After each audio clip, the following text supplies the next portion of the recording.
Hi everyone, welcome back to LWS academy YouTube channel. তো তোমাদের সকলকে স্বাগত জানাই আমাদের এই LWS একাডেমি চ্যানেলটিতে। তো আজকে আমরা চলে এসেছি অভিমান্যু ব্যাচের কেমিস্ট্রির ফার্স্ট ক্লাস নিয়ে। তো চলো বেশি কথাবার্তা না বাড়িয়ে আমরা কাজের কথায় আসি। তো আমরা যে টপিকটা নিয়ে আজকে আলোচনা করব সেটা হচ্ছে ইউনিট 1 থার্ড সেমিস্টারের লিকুইড স্টেট, তরল অবস্থা। তো লিকুইড স্টেটের আমরা যে টপিকসগুলো আজকে কভার করব সেগুলো হচ্ছে, ফার্স্টে আমরা জেনে নেব road map and strategy of chemistry. আমরা থার্ড সেমিস্টার, যেটা তোমাদের MCQ বেসড হতে চলেছে যে পরীক্ষাটা সেপ্টেম্বরে, সেই পরীক্ষা কীভাবে প্রিপারেশন করবে, বিশেষ করে কেমিস্ট্রির জন্য কীভাবে প্রিপারেশন করবে সেটা নিয়ে আমরা এখন আলোচনা করব। নেক্সট আমরা আজকে আলোচনা করব তরল অবস্থা, দ্যাট মিন্স লিকুইড স্টেট কী, এবং লিকুইড স্টেট সম্পর্কে ব্যাখ্যা সহ আলোচনা করব, কিছু কোশ্চেন প্র্যাকটিস করব। আর নেক্সট টপিক আছে কঠিন দ্রবণ, দ্যাট মিন্স সলিড সলিউশন। তো আজকে আমরা যেহেতু ফার্স্ট ক্লাস, কিছু ইন্ট্রোডাকশন করব, ঠিক আছে, আর 2-3টা টপিক কভার করব আজকে, ঠিক আছে। চলো বেশি দেরি না করে শুরু করা যাক। তো তোমরা যারা চ্যানেলে নতুন তারা চ্যানেলটিকে সাবস্ক্রাইব করে ভিডিওটিতে একটি লাইক করে কমেন্ট করে বন্ধুদের সাথে শেয়ার করে দিও। তো চলো শুরু করা যাক। ফার্স্ট আমরা দেখে নিব তোমাদের যে কেমিস্ট্রি, ঠিক আছে, থার্ড সেমিস্টার পরীক্ষা হবে সেপ্টেম্বর মাসে। 8 সেপ্টেম্বর স্টার্ট হবে এক্সাম, 2 সেপ্টেম্বর অবধি পরীক্ষা চলবে। তো তোমাদের আর মাত্র 60 দিন বাকি আছে পরীক্ষার, ঠিক আছে। তো এই 60 দিনে তোমরা কি করবে শুধুমাত্র কেমিস্ট্রির জন্য, তা নিয়ে আমরা এখন আলোচনা করব। তো চলো প্রথমে দেখে নিই যে পর্ষদের নির্দেশ অনুযায়ী যে 7 রকমের কোশ্চেন প্যাটার্ন থার্ড সেমিস্টারে থাকবে, উচ্চ মাধ্যমিকের থার্ড সেমিস্টারে, সেগুলো কি। সো প্রথমে থাকবে ফিল ইন দ্য ব্ল্যাঙ্কস, ঠিক আছে, তারপরে কলাম ম্যাচিং, ঠিক আছে, স্তম্ভ যেটা বলি আমরা, তারপরে অ্যাসারশন রিজিয়ন, তারপরে ডায়াগ্রাম বেসড কোশ্চেন থাকবে, চিত্র যেগুলো থাকে আর কি, rearrangement of sentence of prescribed sequence, true and false type question, true false কোশ্চেনও থাকবে, অ্যান্ড কেস বেস কোশ্চেন থাকবে, ঠিক আছে। তো এই হচ্ছে তোমাদের MCQ কোশ্চেন প্যাটার্ন, যেটা তোমাদের থার্ড সেমিস্টারে হতে চলেছে, ঠিক আছে। তো এই যে 7 রকমের কোশ্চেন প্যাটার্ন MCQ টাইপ, সেই 7 রকমের কোশ্চেন আমি নিয়ে এসেছি তোমাদের জন্য। লাস্টে এই টপিকগুলো পড়ানোর পরে আমরা সেই কোশ্চেনগুলো সলভ করব। তো চলো নেক্সট আমরা দেখি কী রয়েছে। তো ফার্স্টে আমরা দেখে নিই সিলেবাসটা, একটু দেখে নিই। ইউনিট 1 যেটা আছে লিকুইড স্টেট, সেখান থেকে 8 মার্কসের কোশ্চেন আসবে, ঠিক আছে। অ্যান্ড ইউনিট 2-এ যেটা আছে পি ব্লক এলিমেন্ট ইনক্লুড, যেখানে 15 গ্রুপ আছে, 16 গ্রুপ আছে, 17 আর 18 গ্রুপ আছে, গ্রুপ 18। তো এখানে 8 মার্কস আছে এখানেও, ঠিক আছে। ইউনিট 1 আর ইউনিট 2 8 মার্কস আছে। ইউনিট 3 যেটা hello alkyne and hello arene, ঠিক আছে, এটা চলে আসলো তোমার অর্গ্যানিক কেমিস্ট্রি, যেখানে তোমার 5 মার্কস আছে। ইউনিট 4 আবার অ্যালকোহল ফেনল ইথার, এটাও অর্গ্যানিক কেমিস্ট্রি, যেখানে 5 মার্কস আছে। ইউনিট 5 বায়োমলিকিউলস অর্গ্যানিক কেমিস্ট্রি, এটাও 5 মার্কস ইনক্লুড করে। ইউনিট 6 পলিমার্স, এটাও তোমাদের অর্গ্যানিক কেমিস্ট্রি, যেখানে 4 মার্কস আছে। তো তোমাদের অর্গ্যানিক কেমিস্ট্রির 4টা চ্যাপ্টার আছে, ফিজিক্যাল কেমিস্ট্রি 1টা চ্যাপ্টার আছে, আর ইনঅর্গ্যানিক কেমিস্ট্রি 1টা চ্যাপ্টার আছে, ঠিক আছে। তো সবই মিলিয়ে ফিজিক্যাল কেমিস্ট্রি থেকে তোমাদের MCQ প্যাটার্নের যে কোশ্চেনগুলো আসছে সেটা হচ্ছে 8 মার্কস, ইনঅর্গ্যানিক থেকে 8 মার্কস, আর বাকি তোমাদের 19 মার্কস আসতে চলেছে তোমাদের অর্গ্যানিক কেমিস্ট্রি থেকে। তো ফার্স্ট অফ অল আমরা ফিজিক্যাল কেমিস্ট্রিটা কভার করব, দেন ইনঅর্গ্যানিক কেমিস্ট্রি, দেন আমরা অর্গ্যানিক কেমিস্ট্রিতে যাব, ঠিক আছে। তো তোমরা ক্লাসগুলো একটাও মিস করবে না, শুরু থেকে শেষ অবধি লেগে থাকবে। আমরা কেমিস্ট্রি পুরো সিলেবাস শেষ করব, শেষ করে আমরা কোশ্চেন প্র্যাকটিস করব যতটা সম্ভব, এবং এই যতগুলো নোটস আমরা কভার করব, কনসেপ্ট কভার করব এবং কোশ্চেন প্র্যাকটিস করব, সেগুলো থেকে কোশ্চেন এক্সামে আসবে, এতটুকু আমি তোমাদের গ্যারেন্টি দিতে পারি। তো নেক্সট চলো দেখা যাক কি রয়েছে। ফার্স্ট যেটা আমরা টপিক নিয়ে আলোচনা করব বলেছিলাম সেটা হচ্ছে তরল অবস্থা, that means liquid state. So চলো দেখে নিই যে তরল অবস্থা কি। What is liquid state? পদার্থের তরল অবস্থা হলো পদার্থের এমন একটি অবস্থা যাকে নির্দিষ্ট আয়তন দ্বারা চিহ্নিত করা হয় কিন্তু কোনো নির্দিষ্ট আকৃতি থাকে না। এর অর্থ হলো তরল পদার্থগুলি তাদের পাত্রের আকার ধারণ করবে। অ্যাকচুয়ালি আমরা ক্লাস 7-8-এ একটা চ্যাপ্টার পড়েছিলাম, সেটা হচ্ছে পদার্থের অবস্থা বা স্টেটস অফ ম্যাটার। সেখানে আমরা 3টি অবস্থা সম্পর্কে জানতে পারি। সেটা হচ্ছে একটা ছিল কঠিন অবস্থা, একটা ছিল তরল অবস্থা, একটা ছিল গ্যাসীয় অবস্থা। এছাড়াও আরেকটি অবস্থা থাকে যেটা টিচাররা সাধারণত বলে থাকে না, সেটা হচ্ছে প্লাজমা অবস্থা। তো আমরা সেগুলো জেনেছিলাম ক্লাস 7-8-এ, যেটা আমাদের বেসিক ছিল একটু, ঠিক আছে, ধারণা দিয়েছিল আমাদেরকে। তো নেক্সট আমরা আমাদের পুরনো সিলেবাস যেটা ছিল ক্লাস 12-এর, সেখানে আমরা কঠিন অবস্থা চ্যাপ্টারটা দেখতে পেয়েছি। কিন্তু এবার এই প্রথমবার আমরা তরল অবস্থা, নতুন সিলেবাসের তরল অবস্থা চ্যাপ্টারটা পেয়েছি, ঠিক আছে। তো তরল অবস্থা এই চ্যাপ্টারটি তোমাদের পুরনো সিলেবাসের দুটো চ্যাপ্টার নিয়ে গঠিত। একটা হচ্ছে সলিউশন, দ্রবণ, আর একটা হচ্ছে তোমাদের সারফেস কেমিস্ট্রি, পৃষ্ঠতলীয় রসায়ন। এই দুটো চ্যাপ্টার নিয়ে তোমাদের একটা নতুন চ্যাপ্টার বানানো হয়েছে তরল অবস্থা, লিকুইড স্টেট, ঠিক আছে, যেটা সাধারণত ওল্ড সিলেবাসে ছিল না, নতুন সিলেবাসে এটাকে অ্যাড করা হয়েছে, ঠিক আছে। তো তরল অবস্থা যেটা বললাম যে আমাদের 3টা অবস্থাকে, কঠিন অবস্থা, তরল অবস্থা আর গ্যাসীয় অবস্থা। তো তরল অবস্থা হলো পদার্থের এমন একটা অবস্থা যার নির্দিষ্ট আয়তন আছে কিন্তু কোনো আকৃতি থাকে না। তরলের কোনো আকৃতি থাকে না, এর আয়তন থাকে, শুধুমাত্র এর নির্দিষ্ট আয়তন থাকে কিন্তু এর কোনো আকৃতি থাকে না। এবং এ যেই পাত্রে রাখা হয় একে, তরলকে, সেটা সেই পাত্রের আকার ধারণ করে নেয়, ঠিক আছে। এটাই হচ্ছে তরল অবস্থার সংজ্ঞা, ডেফিনেশন। নেক্সট আমরা বৈশিষ্ট্য জেনে নিই তরল অবস্থার। তার মানে তরলের আমরা প্রথম বৈশিষ্ট্য যেটা আমরা আয়তন, তরলের আয়তন নির্দিষ্ট, তার মানে তরলের আয়তন আছে। দ্বিতীয়ত আকার, তরল পদার্থের নির্দিষ্ট কোনো আকার নেই, এটা যেই পাত্রে রাখা হয় সেই পাত্রের আকার নেই, তার মানে এটি পাত্রের আকার অনুযায়ী রূপ নেয়। তৃতীয় বৈশিষ্ট্য সংকোচনশীলতা, এর সংকোচনশীলতা খুবই কম। কেন কম সেটাও আমি একটু পরে এক্সপ্লেনেশন করে দিব। নেক্সট ঘনত্ব, ঘনত্ব গ্যাসের তুলনায় বেশি, তরলের ঘনত্ব গ্যাসের তুলনায় বেশি কিন্তু কঠিনের তুলনায় কম। এরপর আন্তঃআণবিক আকর্ষণ বল, এটাই হচ্ছে মেইন পয়েন্ট।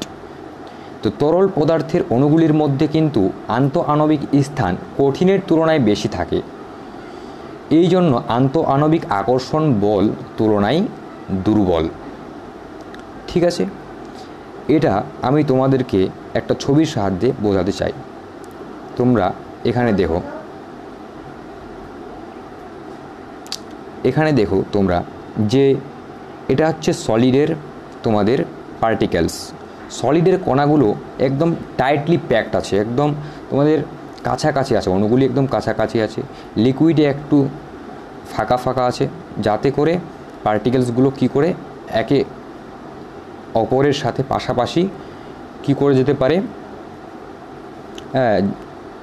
চলতে পারে আর কি। কিন্তু সলিডে সেটা করতে পারে না। সলিডে একদম পার্টিকেলসগুলো মানে কণাগুলো, তরলের কণাগুলো একদম কাছাকাছি থাকায় সেগুলো নড়াচড়া করতে পারে না।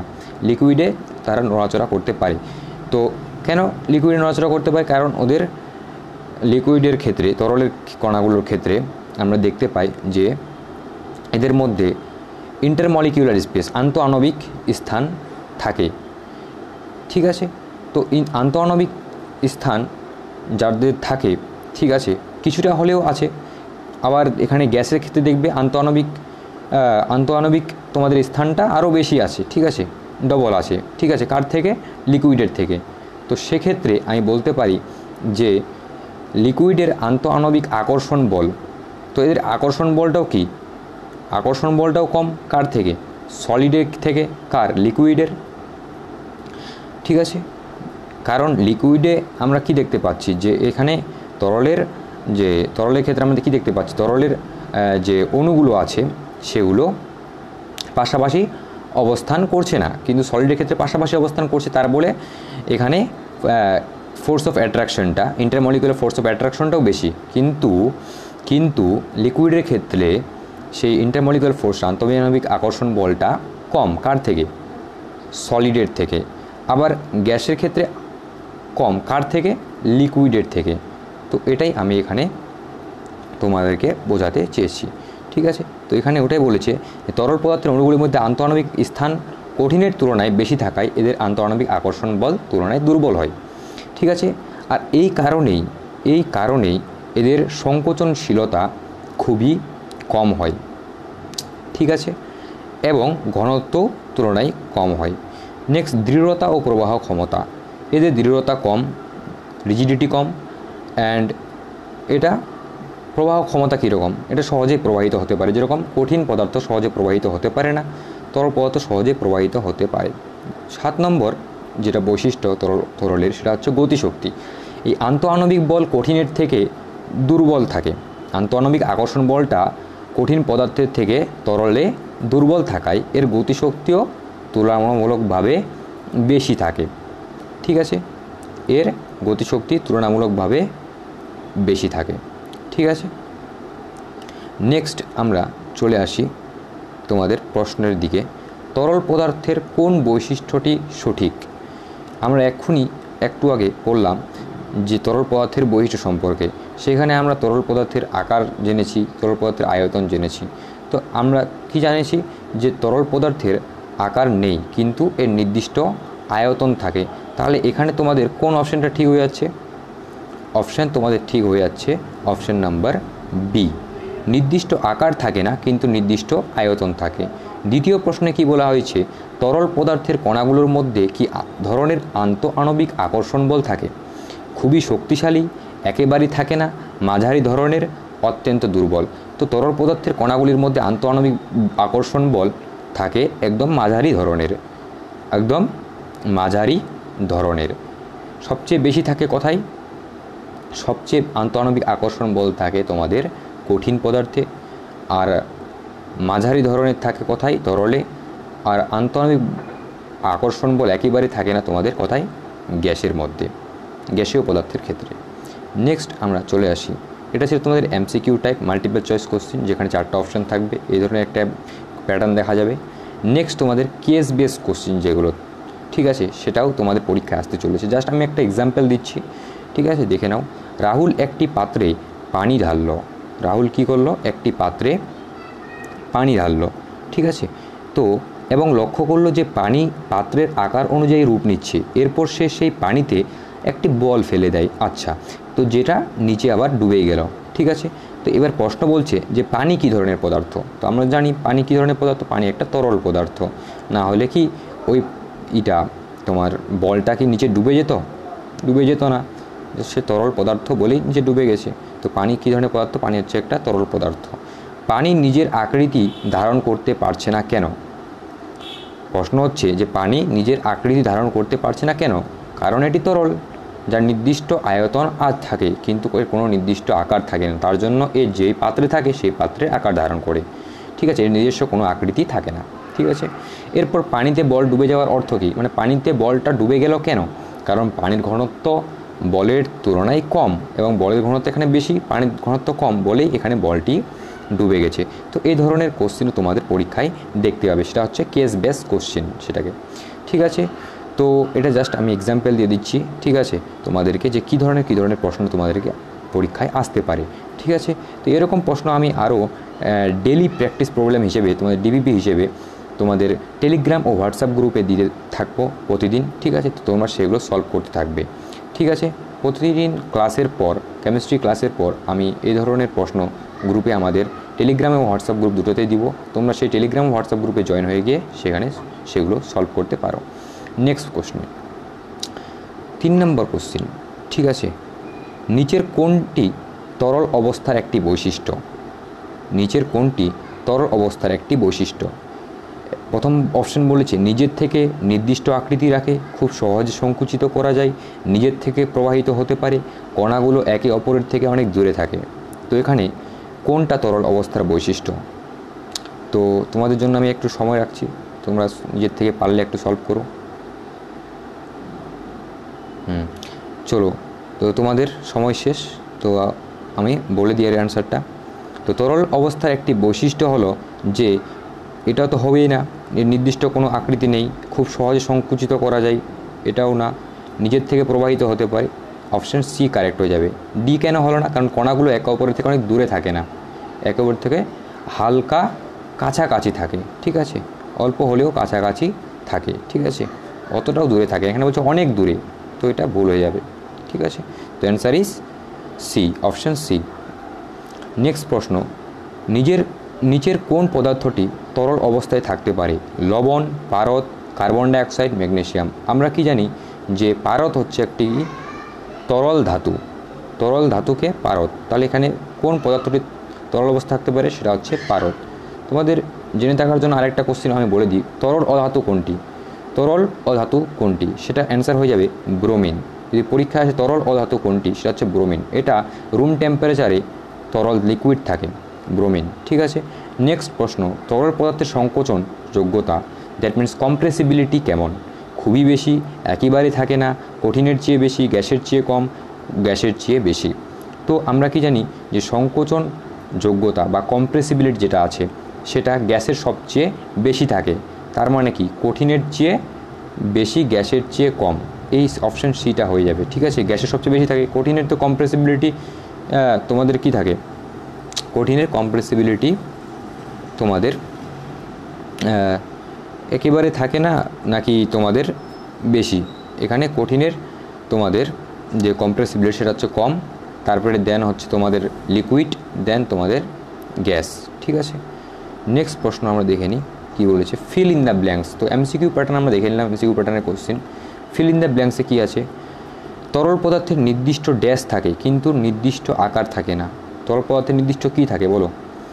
তো এটার অ্যান্সার হয়ে যাবে নির্দিষ্ট আয়তন থাকে, ভলিউম, নির্দিষ্ট আয়তন থাকে, ঠিক আছে, ইংলিশে লিখে দিলাম, দ্যাট ইজ ভলিউম।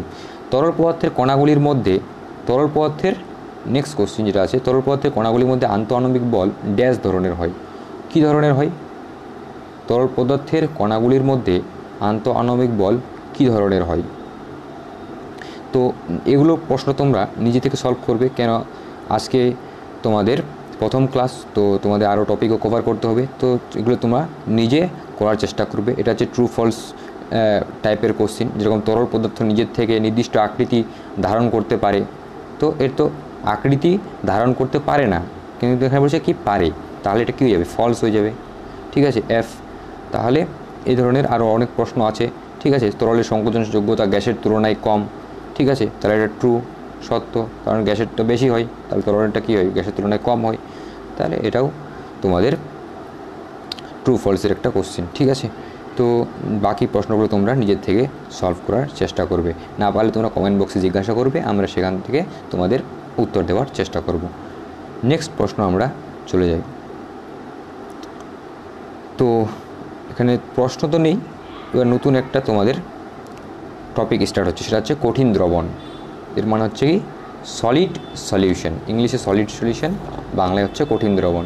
তো এটা হচ্ছে তোমাদের আরেকটা নতুন টপিক, ঠিক আছে। তো প্রথমে আমরা দেখে নিই যে কঠিন দ্রবণের সংজ্ঞাটা কী। কঠিন অবস্থায় দুই বা ততোধিক কঠিন মৌলের সমসত্ব মিশ্রণকে কঠিন দ্রবণ বলে।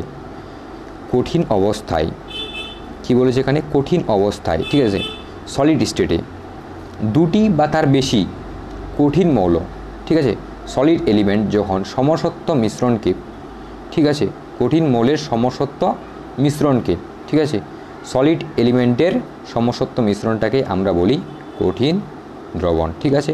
মানে সলিড স্টেটে যখন দুটো বা তার বেশি কঠিন মৌল সমসত্ব মিশ্রণকে আমরা, ওই মৌলের মিশ্রণগুলোকে আমরা কি বলি? কঠিন দ্রবণ বলি, ঠিক আছে। এর উদাহরণ কি? উদাহরণ হচ্ছে যেরকম অধিকাংশ ধাতু সংকর, তার মানে এর মানে হচ্ছে তোমাদের মেটালয়েডস, বেশিরভাগ মেটালয়েডসের হলো কঠিন দ্রবণ। যেরকম পিতল, আমরা জানি পিতল কী দিয়ে তৈরি হয়? পিতল যেটা ইংলিশে বলে ব্রাস, সেটা হচ্ছে কপার আর জিঙ্কের ধাতু সংকর। কপার একটা ধাতু, জিঙ্কও একটা ধাতু, দুটো জিঙ্ক হচ্ছে তোমাদের যেরকম আমি এখানে বলতে এটা চেয়েছে যে ধাতু সংকর হতে পারে, ধাতু সংকর হতে পারে, ঠিক আছে, অধাতুও ধাতু সংকর হতে পারে, ঠিক আছে। তো কপার আর জিঙ্ক এটাও কি এখানেও মানে এদের কি ধর্ম আছে, ধাতু অধাতু দুটো ধর্মই এখানে এদের রয়েছে, তাই এটাকে আমরা বলবো ধাতু সংকর, মানে সংকর যেটা আমরাকে বলি ব্রিড, ঠিক আছে, ব্রিড, ঠিক আছে, দুটোর মিক্স যেটা ক্যারেক্টারিস্টিক রয়েছে সেটাকে আমরা ধাতু সংকর বলি। তো অধিকাংশ ধাতু সংকরগুলো হচ্ছে কঠিন দ্রবণ। তারপরে তোমাদের প্লাম্বারের ঝাল, প্লাম্বার সোল্ডার, এটাও একটা কি তোমাদের কঠিন দ্রবণ। প্লাম্বারের ঝালে তোমাদের কি কি থাকে, প্লাম্বারের ঝালে তোমাদের টিন আর আরেকটা এলিমেন্ট আছে সেটা এখানে কেটে গেছে, ঠিক আছে। তো এটা তোমরা নিজের থেকে একটু দেখে নেবে। সো নেক্সট চলে আসো গোল্ড ও সিলভারের সংকর ধাতু, যেটাকে আমরা বলি ডুলারুমিন, ঠিক আছে। তো ডুলারুমিনও একটা কি ধাতু সংকর, যেখানে অ্যালুমিনিয়াম থাকে, কপার থাকে, ম্যাগনেসিয়াম থাকে, ঠিক আছে। তো এইগুলোর হচ্ছে তোমাদের সংকর ধাতু, কার, গোল্ড ও সিলভারের সংকর ধাতু, ঠিক আছে। এটা হচ্ছে কি ডুরালুমিন, তো এটাও একটা কঠিন দ্রবণ। তারপর আয়রন ও কার্বনের সংকর ধাতু, Fe3C, steel, tungsten, carbide, tungsten হচ্ছে ডাব্লু আর কার্বাইড হচ্ছে সি, তো WC, এটাও একটা কি কঠিন দ্রবণ। এরপর চলে আসো কঠিন দ্রবণে দ্রাবক ও দ্রাবক। কঠিন দ্রবণে যে মৌল পরমাণুর প্রাচুর্যতা বেশি সেটি দ্রাবক রূপে, যে মৌলের পরমাণুর প্রাচুর্যতা কম সেটি দ্রাব্য রূপে ক্রিয়া করে, ঠিক আছে। অর্থাৎ এখানে বলতে চেয়েছে যে মৌলটির পরমাণুর প্রাচুর্যতা, ঠিক আছে, বেশি থাকবে সেটিকে আমরা দ্রাবক রূপে ইউজ করব। দ্রাবক মানে সলিউট, ঠিক আছে, সলিউট। আর যেখানে তোমাদের সলিউট বলছি, এটা হচ্ছে তোমাদের সলভেন্ট, দ্রাবক হচ্ছে তোমাদের সলভেন্ট। তো যে মৌলটা পরমাণুর প্রাচুর্যতা বেশি থাকবে সেটা আমরা সলভেন্ট রূপে ইউজ করব, দ্রাবক রূপে ইউজ করব, আর যেটা প্রাচুর্যতা কম সেটা আমরা দ্রাবক রূপে ইউজ করব। যেরকম উদাহরণ দিয়েছে এখানে, পিতলে কপার ও জিঙ্কের পরিমাণ যথাক্রমে 60% আর 36%। তো এই ক্ষেত্রে কোনটা দ্রাবক আর কোনটা দ্রাবক, তো এখানে আমরা দেখতে পাচ্ছি যে জিঙ্ক মৌলের যে পরমাণু তার প্রাচুর্যতাটা এখানে কম, ঠিক আছে।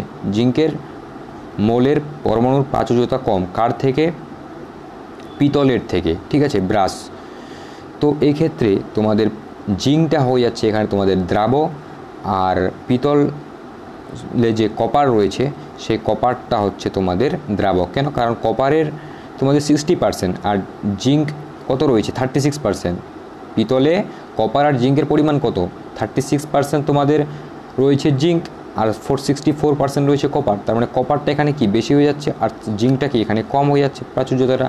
তো এই জন্য এখানে কপারটা তোমাদের দ্রাবক রূপে ইউজ করবে, আর জিঙ্কটা তোমাদের দ্রাবক রূপে ইউজ করবে। তো যেই মৌলের পরমাণুর প্রাচুর্যতা কম থাকবে সেটি আমরা দ্রাবক রূপে ইউজ করব, আর যেই মৌলের পরমাণুর প্রাচুর্যতা বেশি থাকবে সেটাকে আমরা দ্রাবক রূপে ইউজ করব, ঠিক আছে। তো নেক্সট আমরা চলে আসি কি আছে, কঠিন দ্রবণের প্রকারভেদ, টাইপস অফ সলিড সলিউশন, ঠিক আছে, টাইপস অফ সলিড সলিউশন। তো এখানে কি বলেছে, দ্রাবক ও দ্রাব্য মৌলের পরমাণুর আকার অনুযায়ী কঠিন দ্রবণকে দুটি শ্রেণীতে ভাগ করা হচ্ছে। দ্রাবক আর দ্রাব্য মৌলের পরমাণুর আকার অনুযায়ী কঠিন দ্রবণকে দুটি শ্রেণীতে এখানে ভাগ করা হচ্ছে। কি কি, একটা হচ্ছে প্রতিস্থাপিত কঠিন দ্রবণ। তো প্রতিস্থাপিত কঠিন দ্রবণ বা সাবস্টিটিউশনাল সলিড সলিউশনটা কি, প্রতিস্থাপিত কঠিন দ্রবণ হচ্ছে এরকম একটা কঠিন দ্রবণ যেখানে দ্রাবক ও দ্রাবের মৌল পরমাণু বা আয়নগুলোর আকার প্রায় একই রকম হয়। মানে প্রতিস্থাপিত কঠিন দ্রবণে দ্রাবক আর দ্রাব্য মৌলের যে পরমাণুগুলো হয় সেগুলির আকার প্রায় সেম হয়, প্রায় একই রকম হয়। আর দ্রাবক মৌলের পরমাণু বা আয়নগুলি দ্রাব্য মৌলের পরমাণু বা আয়নগুলির দ্বারা আংশিকভাবে প্রতিস্থাপিত হয়, এই ধরনের কঠিন দ্রবণ গঠন করে। তাহলে প্রতিস্থাপিত কঠিন দ্রবণের ক্ষেত্রে আমরা কি বলতে পারি, যে এই ধরনের কঠিন দ্রবণে দ্রাবক ও দ্রাব্য মৌলের যে পরমাণু বা আয়ন যেটাই হোক তাদের আকারগুলো প্রায় একই রকম থাকে, এবং এই কঠিন দ্রবণে দ্রাবক মৌলের পরমাণুগুলি দ্রাব্য মৌলের পরমাণুকে আংশিকভাবে প্রতিস্থাপিত করে, যেটা তোমরা এখানে এই ছবিতে দেখতে পাচ্ছ, প্রতিস্থাপিত কঠিন দ্রবণ। যেখানে কি দেখা যাচ্ছে, এই যেগুলো হোয়াইট কালারের যেগুলো কণা আছে সেগুলো হচ্ছে দ্রাবক পরমাণু, আর যেটা রেড কালারের আছে সেটা হচ্ছে দ্রাবক পরমাণু। তো দ্রাবক পরমাণুগুলো কি করেছে, দ্রাবক পরমাণুগুলোকে আংশিকভাবে প্রতিস্থাপিত করেছে, ঠিক আছে, মানে পার্শিয়ালি কি করে দিয়েছে, পার্শিয়ালি তোমাদের এখানে প্রতিস্থাপিত করে দিয়েছে, ঠিক আছে, আলাদা করে দিয়েছে, ঠিক আছে। তো এটাই বুকেই বলবো আমরা প্রতিস্থাপিত কঠিন দ্রবণ। এর উদাহরণ যেরকম কপার আর নিকেলের সংকর ধাতু, কপার নিকেলের সংকর ধাতু সেটা হচ্ছে কি তোমাদের, আর পিতল কি, কপার আর জিঙ্কের সংকর ধাতু, ব্রোঞ্জ কার ধাতু সংকর ধাতু, কপার আর স্টেনের মধ্যে কি টিনের সংকর ধাতু হচ্ছে ব্রোঞ্জ, কপার আর টিনের সংকর ধাতু হচ্ছে ব্রোঞ্জ, আর কপার আর জিঙ্কের সংকর ধাতু হচ্ছে পিতল, আর কপার আর নিকেলের সংকর ধাতু। এগুলো হচ্ছে কিসের উদাহরণ, প্রতিস্থাপিত কঠিন দ্রবণের উদাহরণ। এছাড়াও গোল্ড, কপার, সংকর ধাতু এগুলো হচ্ছে সবই প্রতিস্থাপিত কঠিন দ্রবণের উদাহরণ। তো প্রত্যেকটা পয়েন্ট তোমাদেরকে এখানে ভালো বলতো তোমাদের ধ্যান রাখতে হবে, ঠিক আছে, যাতে করে পরীক্ষায় একটা প্রশ্ন ছাড়া না যায়, ঠিক আছে। কেন প্রশ্ন লাইন তুলে দিবে, কেন এমসিকিউ বেস কোশ্চেনের কোনো থাকে না, গ্যারেন্টি থাকে না যে তোমাদের কমন আসবেই, ঠিক আছে। তো এই কারণে তোমাদের প্রত্যেকটা বইয়ের লাইন প্রত্যেকটা ধরে পড়াশোনা করতে হবে, ঠিক আছে। নেক্সট তোমাদের চলে আসো এখানে ইন্টারস্টিশিয়াল বা আন্তঃস্থানিক কঠিন দ্রবণ।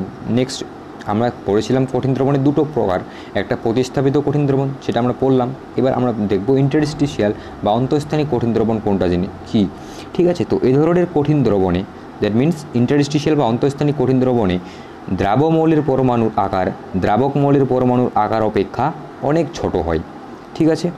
এখানে কি হয়, দ্রাবমৌলের পরমাণুর আকারটা দ্রাবক মৌলের পরমাণু আকার থেকে অনেক ছোট হয়, তার মানে দ্রাবমৌলটা ছোট কার থেকে, দ্রাবক মৌলের থেকে। আর কি হয়, দ্রাবক মৌলের কেলাস জালকে উপস্থিত পরমাণুগুলির পরস্পরের মধ্যেকার ফাঁকা স্থানে দ্রাবমৌলের পরমাণুগুলির প্রবিষ্ট হয়, এই ধরনের কঠিন দ্রবণ উৎপন্ন করে। আচ্ছা, তো তোমরা এখানে দেখতে পাচ্ছ আন্তঃস্থানিক কঠিন দ্রবণের একটা তোমাদের ছবি ডায়াগ্রাম দেওয়া আছে, ঠিক আছে, যেখানে এই বড় হোয়াইট পার্টিকেলগুলো হচ্ছে তোমাদের দ্রাবক পরমাণু, আর ছোট রেড পার্টিকেলগুলো হচ্ছে তোমাদের দ্রাবক পরমাণু। তো এখানে এটাই বোঝাতে চেয়েছে যে ইন্টারস্টিশিয়াল বা আন্তঃস্থানিক কঠিন দ্রবণে দ্রাবমৌলের যে কণাগুলো, দ্রাবমৌলের যে পরমাণুগুলো সেগুলো অনেক কি হয়, ছোট হয়, আর দ্রাবক মৌলের পরমাণুগুলো অনেক বড় হয়, ঠিক আছে।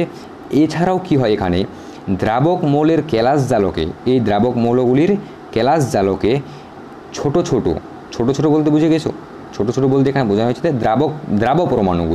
দ্রাবক পরমাণুর ফাঁকা স্থানে দ্রাবমৌলের পরমাণুগুলো এখানে কি হয়েছে, প্রবিষ্ট হয়ে গেছে, ঠিক আছে, আমাদের অবস্থান দেওয়া হয়েছে এখানে। তো এই ধরনের আমরা কঠিন দ্রবণকে বলবো ইন্টারস্টিশিয়াল বা আন্তঃস্থানিক কঠিন দ্রবণ।